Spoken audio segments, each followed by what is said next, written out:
रैन बाजार police station हुदूद में बागे जहारा में कल शाम इंस्पेक्टर श्री जावेद, एसआई श्री नवीन रेड्डी, कांस्टेबल्स अभिलाष, शरद, होमगार्ड कनकैया ने इत्तला पर एक मकान पर धावा किया, जहां पर जानवरों की चर्बी और हड्डियों से तेल तैयार किया जा रहा था।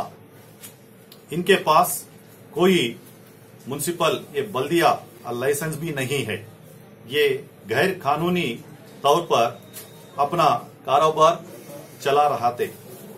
इस तेल को तलन की चीज में इस्तेमाल किया जाता है और रोजमर्रा की इस्तेमाल में आने वाले साबुनों में इस्तेमाल किया जाता है और फिनाइल बनाने के लिए भी इस्तेमाल किया जाता है।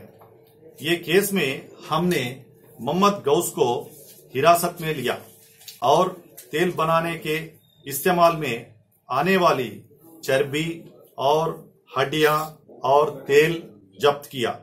2 सिलेंडर, कुछ बर्तन, चूल्हा, तराज भी जब्त किए।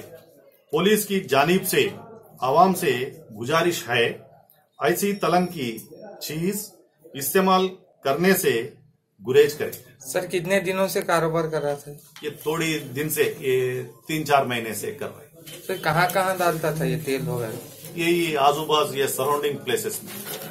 Thank you.